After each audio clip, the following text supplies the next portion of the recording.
নমস্কার। আজকের এই ভিডিওর মাধ্যমে আমরা দেখে নেব আপনারা কি করে অনলাইনে বাড়িতে বসেই পাসপোর্টের জন্য অ্যাপ্লাই করবেন। পাসপোর্ট যে শুধুমাত্র বিদেশে যাওয়ার জন্য কাজে লাগে তা নয়। পাসপোর্ট হলো একটা গুরুত্বপূর্ণ আপনার আইডেন্টিটি প্রুফ বা ন্যাশনালিটি প্রুফও বলতে পারেন। অনলাইনে অ্যাপ্লাই করার জন্য passportindia.gov.in এই ওয়েবসাইটে আপনাদের চলে আসতে হবে, অথবা ডেসক্রিপশনে দেওয়া লিঙ্ক থেকেও আপনারা কিন্তু এই ওয়েবসাইটে চলে আসতে পারেন। এই ওয়েবসাইটে আসার পর ওয়েবসাইটের একদম ডান দিকে লগইন এবং রেজিস্টার বলে দুটো অপশন আছে। আপনাদের সবার আগে রেজিস্ট্রেশন করতে হবে। আমি রেজিস্টার অপশনে ক্লিক করছি। রেজিস্টার অপশনে ক্লিক করার পর আপনার রেজিস্ট্রেশন অফিস এখানে সিলেক্ট করতে হবে। এখানে দুটো অপশন আছে, সিপিভি দিল্লি আর পাসপোর্ট অফিস। আমাদের জন্য এটা পাসপোর্ট অফিসই হবে। তারপর পাসপোর্ট অফিসটা এখান থেকে আপনাকে সিলেক্ট করতে হবে কলকাতা। আমাদের ওয়েস্ট বেঙ্গলের বাসিন্দাদের জন্য এটাই কিন্তু হবে। তারপর আপনার ফুল নেম যেটা আছে আর কি, সেটা এই ফুল নেমের ঘরে পুট করে দেবেন। তারপর ইমেল আইডিটা আপনার পুট করবেন। তারপর জিজ্ঞেস করা হচ্ছে আপনার লগ ইন আইডি আর ইমেল আইডি আপনি সেম রাখতে চান কিনা। এখানে রেজিস্ট্রেশন করার পর আপনাকে লগ ইন করতে হবে। যদি আপনি মনে করেন আপনার ইমেল আইডিটাই লগ ইন আইডি হিসাবে রাখতে চান তাহলে ইয়েস করবেন, তাহলে ইমেলটা এটা যেটা পুট করবেন সেটাই লগ ইন আইডি হিসাবে চলে আসবে। আর যদি আলাদা রাখতে চান তাহলে নো করে এখানে আপনার পছন্দ মতো লগ ইন আইডি সেট করতে পারেন। সেট করার পর চেক অ্যাভেলেবিলিটি এই অপশনে ক্লিক করে দেখে নেবেন আপনি যে লগ ইন আইডিটা পুট করেছেন সেটা অ্যাভেলেবেল আছে কিনা। তার থেকে বেটার হয় অত ঝামেলায় না গিয়ে ইমেল আইডিটাকেই লগ ইন আইডি হিসেবে রাখা। তারপর এখানে আপনার পছন্দ মতো একটা পাসওয়ার্ড সেট করে সাইন আপ অপশনে ক্লিক করবেন। সাইন আপ অপশনে ক্লিক করার পর আপনি দেখতে পাবেন আপনার ইমেলে একটি ওটিপি গেছে যার সংখ্যা, সেটা এখানে পুট করে কমপ্লিট সাইন আপ বলে যে অপশনটি আছে এটির উপর একবার ক্লিক করবেন। এরপর দেখবেন আপনি পাসপোর্ট সেবা পোর্টালে সাকসেসফুলি লগ ইন হয়ে গেছেন। আগে যে সিস্টেম ছিল, ইমেলে আপনার একটি ভেরিফাই লিঙ্ক যেত, সেই লিঙ্কে ক্লিক করে আপনার আইডি পাসওয়ার্ড পুট করে অ্যাকাউন্টটি লগ ইন করতে হতো বা অ্যাকাউন্টটি অ্যাক্টিভেট করতে হতো। এখন কিন্তু অন্যরকম সিস্টেম হয়েছে। এরপর আমি ব্যাক টু লগ ইন এই অপশনটায় ক্লিক করব। এরপর আপনার লগ ইন আইডি বা ইমেল আইডিটি এখানে পুট করে কন্টিনিউ করবেন। এরপর আপনি পাসওয়ার্ড দিয়েও সাইন ইন করতে পারেন অথবা ওটিপির মাধ্যমেও সাইন ইন করতে পারেন।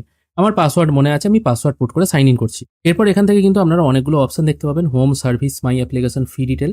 আর এখানে কিন্তু আরও কিছু অপশন আছে। এগুলো কিন্তু আগের ওয়েবসাইটের মতোই আছে, শুধুমাত্র এগুলোকে রিঅ্যারেঞ্জ বা রিডিজাইন করা হয়েছে। নতুন পাসপোর্ট অ্যাপ্লাই করার জন্য fresh passport / reissue of passport এই অপশনটার উপর একবার আপনাকে ক্লিক করতে হবে। যদি আপনি নতুন পাসপোর্টের জন্য অ্যাপ্লাই করতে চান তাহলে স্কিপ ফর নাও এই অপশনটায় ক্লিক করবেন, কারণ এখানে বলা আছে যদি আপনার কাছে আগে কোনোদিন পাসপোর্ট ইস্যু করা না হয়ে থাকে আপনাকে, সেক্ষেত্রে স্কিপ করবেন। আর যদি রিনিউ করতে চান সেক্ষেত্রে পাসপোর্ট নাম্বার এখানে পুট করে সেন্ড ওটিপি করবেন। আমি নতুন পাসপোর্ট করবো, সেই জন্য আপাতত স্কিপ ফর নাও এই অপশনটায় ক্লিক করছি।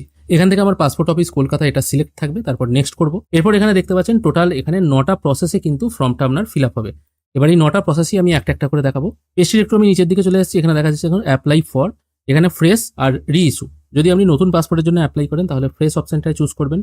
টাইপ অফ অ্যাপ্লিকেশন এটা সাধারণত নর্মাল রাখবেন, কারণ তৎকাল করলে চার্জটা একটু বেশি লাগে। আর কত পাতার আপনি পাসপোর্ট নিতে চান, যদি আপনি ঘন ঘন বিদেশে যান তাহলে অবশ্যই 60 পেজেস এটা সিলেক্ট করবেন। আর যদি নর্মাল পাসপোর্ট নিতে চান তাহলে 36 সিলেক্ট করে 7 নেক্সট করবেন। এরপর আমরা চলে এলাম দ্বিতীয় পেজে। এখানে গিভেন নেম আর সারনেম দিতে হবে, মানে আপনার সম্পূর্ণ নাম, ফার্স্ট নেম, মিডিল নেম এই ঘরে লিখবেন, সারনেম বা টাইটেলটা এই ঘরে লিখবেন। তারপর আপনার জেন্ডার এখান থেকে সিলেক্ট করবেন, আপনার অন্য কোনো নাম আছে কিনা সেটাও এখান থেকে চুজ করবেন। আর এখানে জিজ্ঞেস করা হচ্ছে আপনি কোনোদিন নাম চেঞ্জ করেছিলেন কিনা, এগুলো যেটা সঠিক হবে আপনার ক্ষেত্রে সেটাই আপনি চুজ করে নেবেন। তারপর আপনার ডেট অফ বার্থ সঠিক যেটা আছে সেটা এখানে পুট করবেন। আপনার প্লেস অফ বার্থ মানে কোন জায়গায় আপনার জন্ম, সেটা ভিলেজ হতে পারে বা কোনো টাউন বা কোনো সিটি হতে পারে, সেটা এখানে ম্যানুয়ালি আপনাকে টাইপ করতে হবে। আপনার বিবাহ হয়েছে কি হয়নি সেটাও এখান থেকে আপনাকে সিলেক্ট করতে হবে। তারপর আপনাকে জিজ্ঞেস করা হচ্ছে আপনার জন্মস্থান ভারতের বাইরে কিনা, এটা ইয়েস অথবা নোয়ে উত্তর দেবেন। আর যদি না করেন সেক্ষেত্রে আপনার জন্মের যে স্টেট আছে সেই স্টেটটা এখান থেকে সিলেক্ট করবেন। তারপর আপনার ডিস্ট্রিক্টটা এখান থেকে সিলেক্ট করে নেবেন। তারপর এখানে জিজ্ঞেস করা হচ্ছে আপনি যে ভারতীয় সেটা কি হিসেবে ভারতীয়, জন্মসূত্রে না অন্য কোনো দেশ থেকে আপনি এসেছেন তারপর এখানে রেজিস্ট্রেশন করেছেন সেই সূত্রে। যেহেতু আপনারা যারা অ্যাপ্লাই করছেন সবারই জন্ম ভারতে, সেই জন্য এটা বার্থ সিলেক্ট করবেন।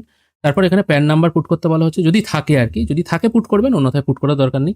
তবে অবশ্যই প্যান কার্ড এখানে পুট করবেন এবং ভোটার কার্ডের নাম্বারটাও এখানে পুট করে দেবেন। তারপর জিজ্ঞেস করা হচ্ছে এমপ্লয়মেন্ট টাইপ, মানে আপনি কি কোনো চাকরি করেন কিনা বা কোনো কাজ করেন কিনা। যদি এগুলোর মধ্যে কোনোটা হয়ে থাকে সেটা সিলেক্ট করবেন, অন্যথায় আদার্স করে দেবেন।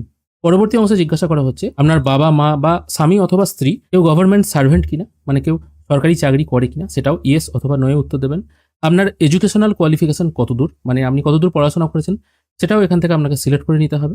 এখান থেকে আপনার যেটা সঠিক কোয়ালিফিকেশন আছে সেটা আপনারা এখান থেকে চুজ করে নেবেন। পরের অংশে জিজ্ঞাসা করা হচ্ছে আপনার শরীরে কোনো আইডেন্টিফিকেশন মার্কস আছে কিনা, সেটা এখানে জানতে চাওয়া হয়েছে।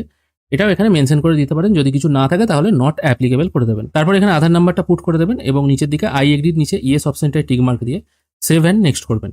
এরপর আপনারা দেখতে পাবেন এখানে আপনার একটি অ্যাপ্লিকেশন রেফারেন্স নাম্বার জেনারেট হয়েছে। আমরা চলে এসেছি এখন থার্ড ফেজে, যেখানে আপনার ফ্যামিলি ডিটেল দিতে হবে। পেজটির একটু ওপরের দিকে এলে আপনার বাবার নাম অথবা গার্জেনের নাম, ফুল নেমটা এখানে দেবেন আর টাইটেলটা বা সারনেমটা এ ঘরে দিয়ে দেবেন।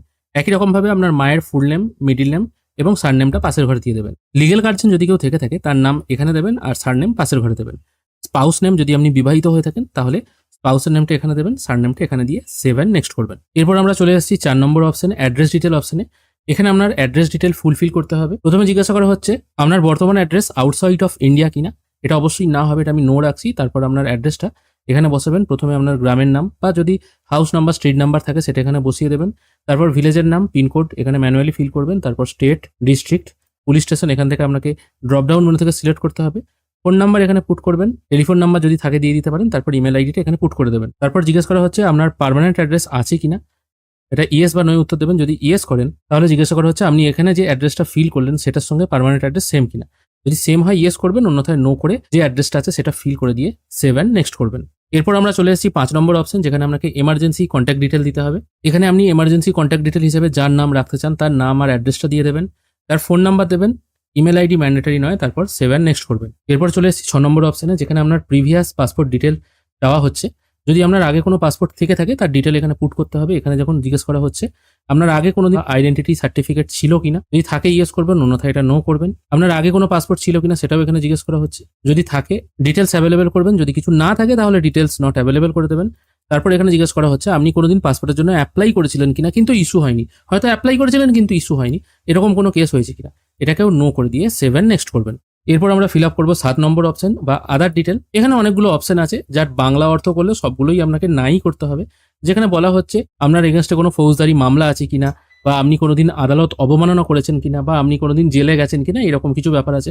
এবার যদি আপনার ক্ষেত্রে এরকম কোনো কেস থেকে থাকে তাহলে এগুলো একবার ভালো করে বাংলায় অনুবাদ করে দেখে নিয়ে তবে হ্যাঁ বা না করবেন। আর যদি মনে হয় কিছু আপনার এগেনস্টে এরকম কোনো কেস নেই তাহলে সব অপশনগুলোকেই নো করে দিয়ে সংরক্ষণ করুন বা সেভ অ্যান্ড নেক্সট অপশনটায় ক্লিক করবেন। এরপর আমরা চলে এসেছি 8 নম্বর অপশনে, যেখানে আছে পাসপোর্ট প্রিভিউ।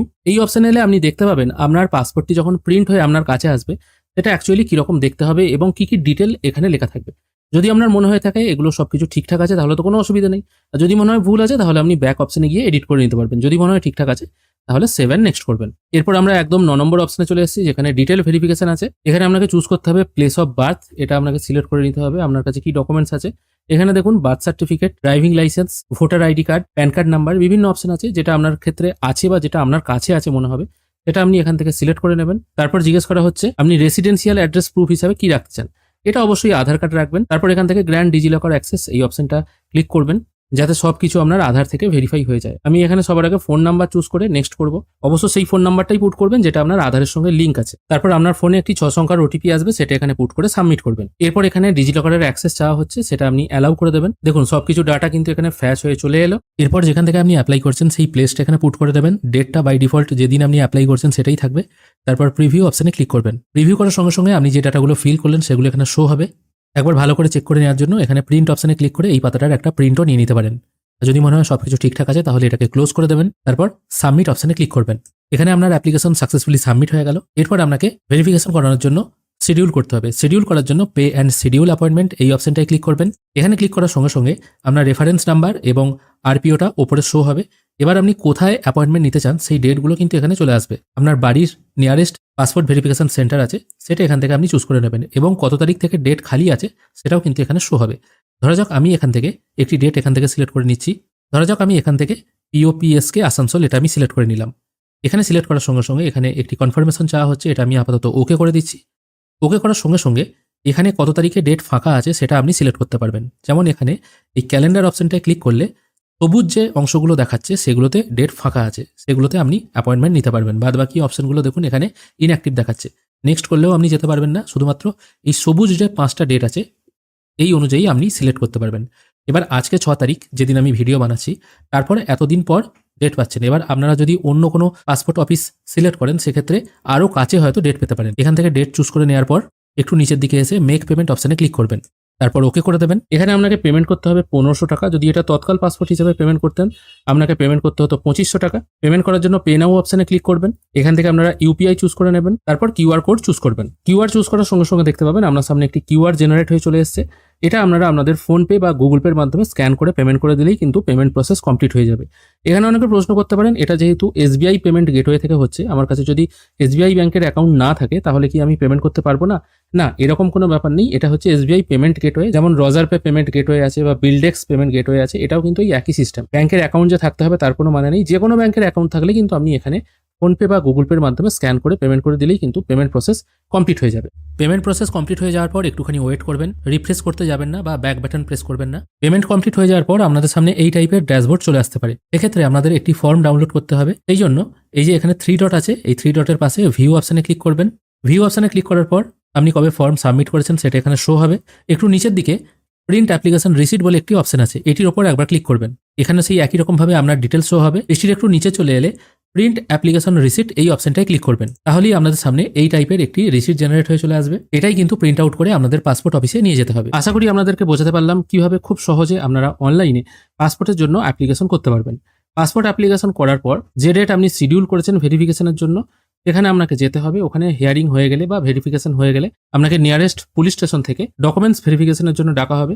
এখানে ডকুমেন্টস ভেরিফিকেশন হয়ে গেলেই আপনি কিন্তু পাসপোর্ট হাতে পেয়ে যাবেন। মোটামুটি সবকিছু প্রসেস যদি ঠিকঠাক থাকে তাহলে মোটামুটি 1 মাসের মধ্যেই কিন্তু আপনি পাসপোর্ট পেয়ে যাবেন, নর্মাল পাসপোর্টটা। আর যদি তৎকাল হিসেবে অ্যাপ্লাই করেন সেটা মোটামুটি 10 থেকে 12 দিনের মধ্যে আপনার বাড়িতে বাই পোস্ট চলে আসবে। আশা করি আপনাদের আজকের এই ভিডিও ভালো লেগেছে। যদি ভালো লেগে থাকে অবশ্যই একটি লাইক করবেন। ভিডিও দেখার জন্য অসংখ্য ধন্যবাদ। ভালো থাকবেন।